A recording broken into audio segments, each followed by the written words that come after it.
Bibisita po si Pangulong Ferdinand R. Marcos Jr. sa United Nations sa New York sa darating na ika-9 at ika-10 ng Marso. Napakahalaga po ng biyaheng ito. Ito po ang tamang pagkakataon dahil sa mga nangyayari ngayon sa Middle East. Ang UN ang pinakaangkop na lugar upang manawagan ng ating Pangulo para sa kapayapaan sa Middle East at sa kaligtasan ng lahat ng mga sibilyan, lalo na ng ating mga kababayan. In fact, in 2 meetings, the President will offer a voice from our region, from developing countries, and call for restraint, respect for international law, including the UN Charter and humanitarian law, and for all concerned to return to the negotiating table for peace. Magsasalita po ang Pangulo sa 70th session ng Commission on the Status of Women o CSW70. He will also highlight here the Philippines' commitment to promote, advance, and protect the rights and well-being of women and girls.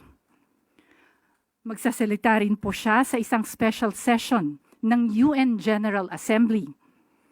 Isa sa mga layunin dito ay makakuha ng karagdagang suporta sa kandidatura ng Pilipinas na maging non-permanent member ng UN Security Council para sa taong 2027 to 2028.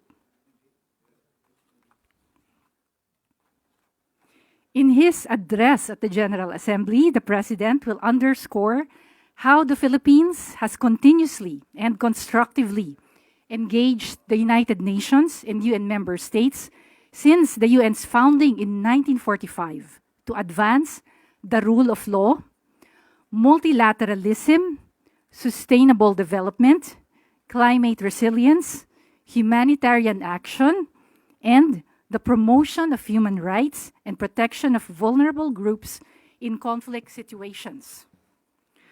Nakatakda ring makipagpulong ang Pangulo kay UN Secretary General Antonio Guterres upang pag-usapan ang mga nangyayari sa Middle East.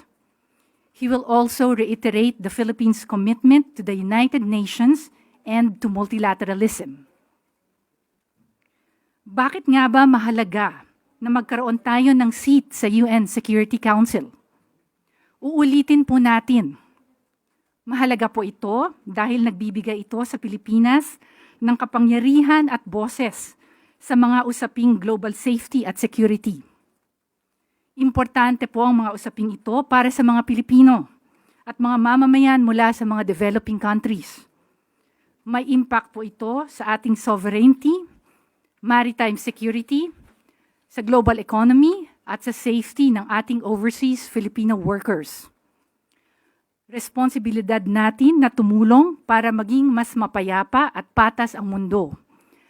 Responsibilidad din nating protektahan ang interes ng ating bansa.